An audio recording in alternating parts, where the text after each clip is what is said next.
Welcome to the next lecture. So in this lecture we'll talk about transformations in functions. So what are transformations? We'll look at a library of functions. What is transformations is basically modifying functions in a certain way to make sure that we end up getting the result that we need. For example, most of the graphs that we can be drawn just by using the base functions or the library of functions that we used before. So let's start with the vertical shift. So let's consider this is the graph of f of x equals x square. Now what would be the graph of f of x plus 1? Notice that f of x here represents the total range. So which means that we are adding 1 to the range. So what would happen here is the entire graph will undergo a vertical shift. So f of x plus 1 becomes x square plus 1. So the graph moves by 1 up. So it moves by 1 point upward. So it moves by 1 point upward here. So on the y-axis, remember that vertical shift occurs when you add a value to the range. Now when you add, it goes upward. When you subtract, it goes downward. So this is how in general vertical shift works. What would happen if you subtract the value? For example, let's say f of x minus 3. So f of x minus 3 will become x square minus 3. So it goes 3 points downward from the point where you started. Remember that x square starts at 0 and we will go in the negative direction 3 points. So downward we go 3 points downward. So this is how we can manipulate the graphs in such a way to obtain the graphs that we need. So this is the idea behind a vertical shift. So as you can see, when you add a number added or subtracted from a function will cause a vertical shift in the function. So remember this point that when you add or subtract, the function will cause a vertical shift in the function. Next, let's take an example here. We have f of x equals mod x. What would happen for f of x plus 2? How would you write it? So plus 2 here means that it is adding here. So you're adding the number. When you add, it goes upward on the vertical direction.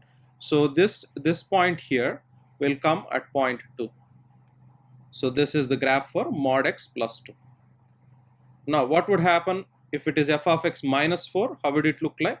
It goes 4 points in the negative direction in the downward direction. So the point will come right here at negative 4. So you get f of x minus 4 becomes mod x minus 4, which will come at the point 4 here. So this is the idea behind vertical shift. So when you have a graph with f of x plus k, where k is any real number, then the f of x here will vertically shift by k. If k is positive, it will shift upward. If k is negative, the shift will be downward. Next, let's talk about horizontal shift. So what will happen in a horizontal shift? Why will horizontal shift occur?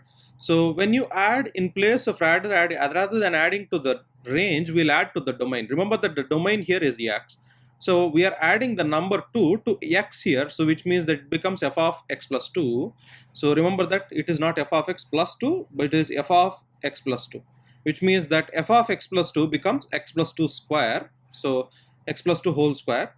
So where will the graph come then? So when you add here, the horizontal shift is in the opposite direction. When you add, the number moves to the left. When you subtract, the number moves to the right. The graph moves to the right. So this is the graph for f of x plus 2, which is x plus 2 whole square. So the direction in which it moves is towards the left side. Next, let's talk about f of x minus 1. When you subtract a number, it moves to the right. So the graph for f of x minus 1 becomes x minus 1 whole square. So this is where the point will move to. So we have talked about the two shifts. One is the vertical shift. We are talking about horizontal shift.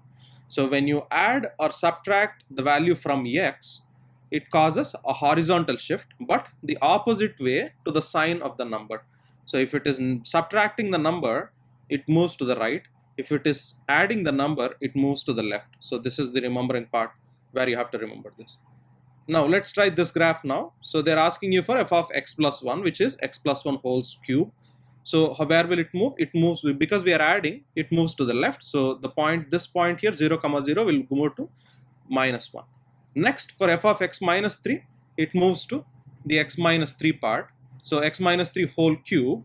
So which means here, we are looking at a horizontal shift first in the reverse direction. When you minus, it moves to the right side. Now whenever you have f of x minus h, where h is any real number, so remember the sign minus here. So the minus here is what changes the definition here. Now remember x minus 3 here represents 0, so where x equal to 3, that is where it shifts to the right by 3. So it shifts to the right by 3 points. So this is how we can remember horizontal shift. Now we could also have a function that is transformed both vertically and horizontally. Let's say for example we have a function f of x equals root of x plus 2 plus outside plus 3. Now to the entire function first that we are adding here, let's look at the first part, which is the internal part. We are adding plus 2 there, so which means it moves to the left by 2, and to the outside of the function we are adding plus 3, so which means that the function will move up by 3. So this is the combination of both vertical and horizontal transformations. So if you multiply a function by a non-zero real number, so it will have an effect of either stretching or compressing the function, because it causes the function value to be multiplied by that number. So this is the topic of multiplication. So what happens when you multiply the function with a certain number? Now let's consider a function f of x equals to mod x.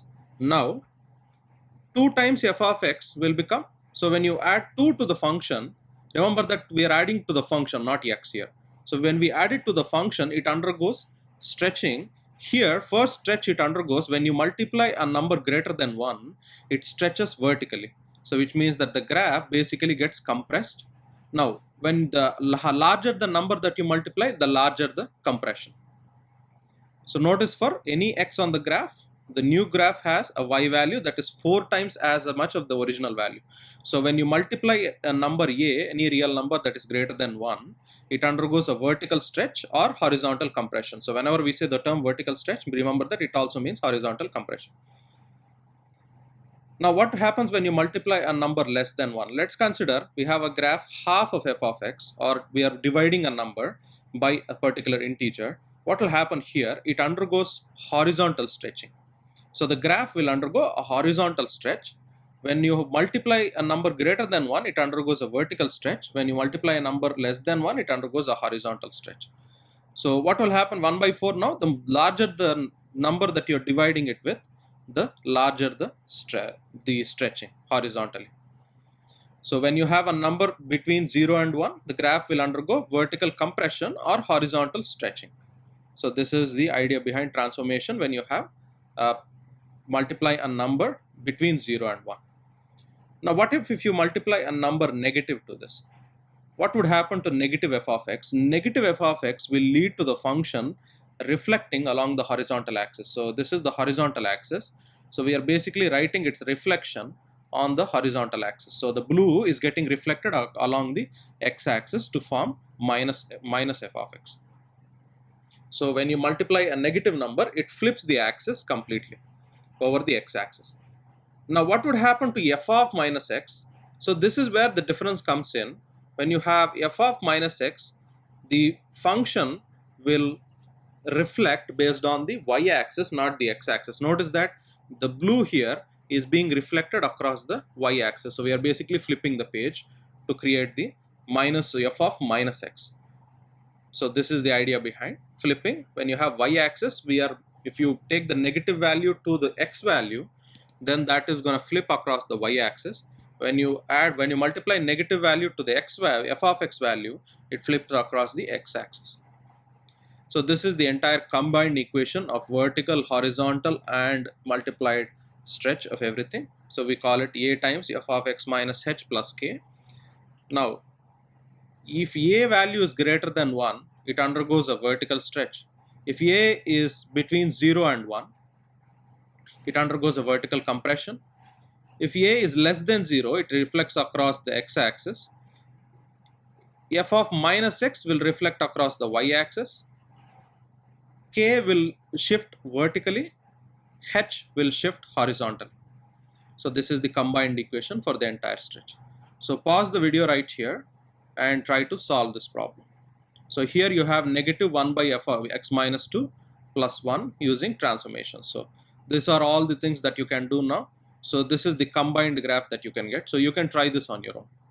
So pause the video right here. and try to solve this problem on your own.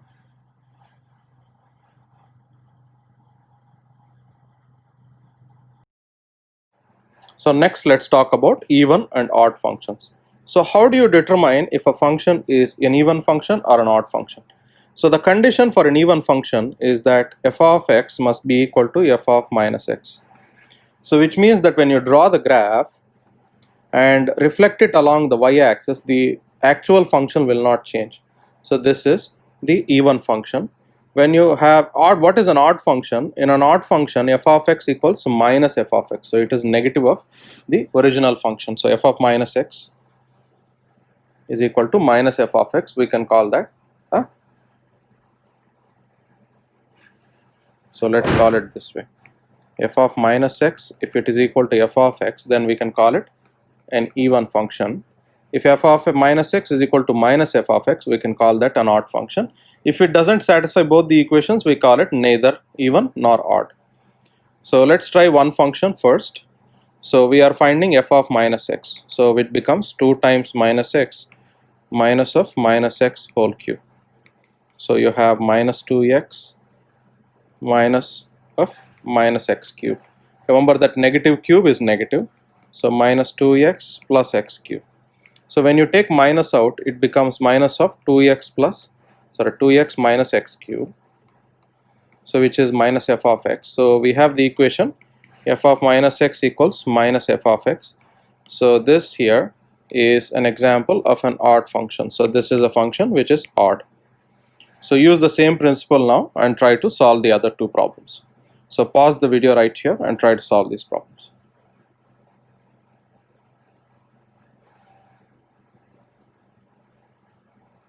Next, let's talk about inverse functions. So what is an inverse function? Inverse function is a one-to-one function. So for any one-to-one function, an inverse function is a function that under composite will give you the identity. So when you compose the function and its inverse, it creates x.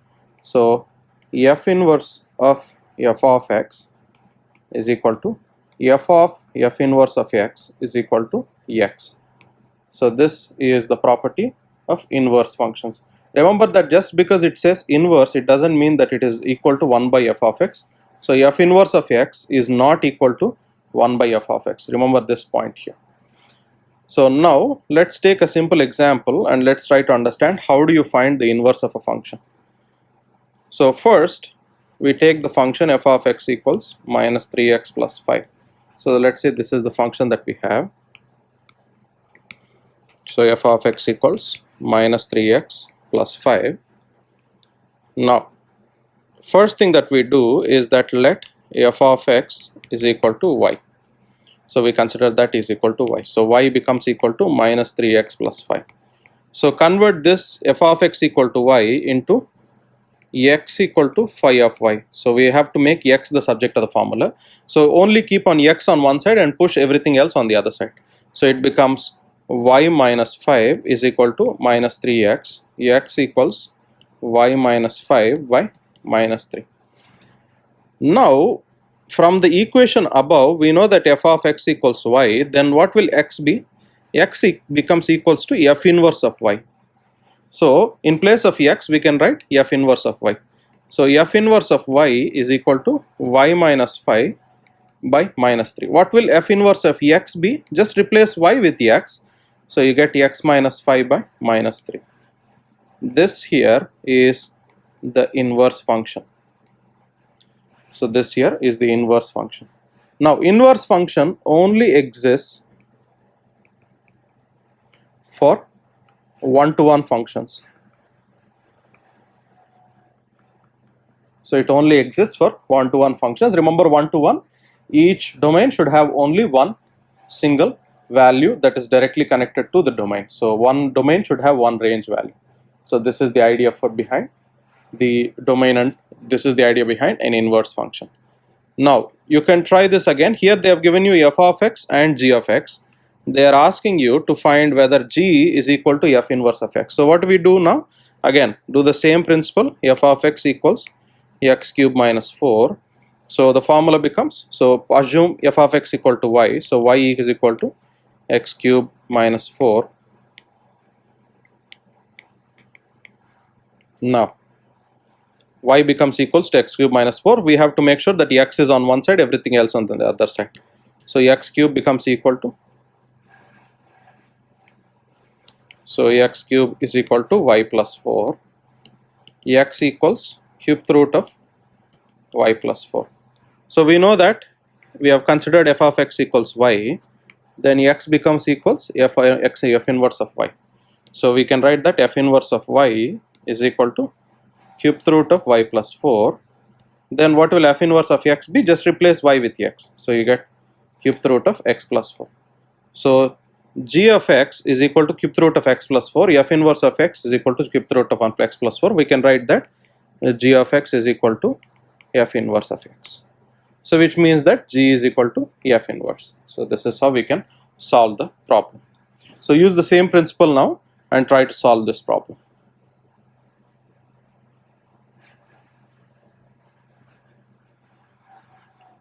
So pause the video right here again and try to solve this problem.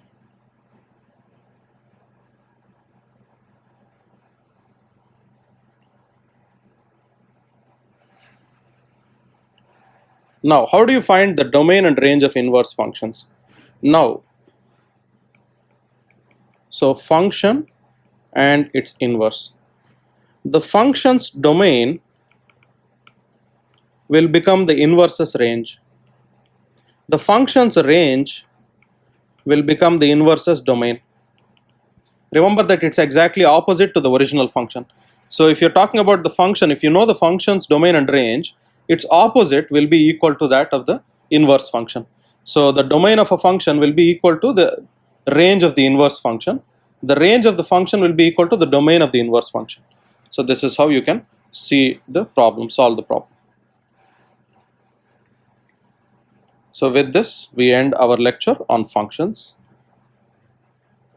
I'll see you guys again in the next lecture.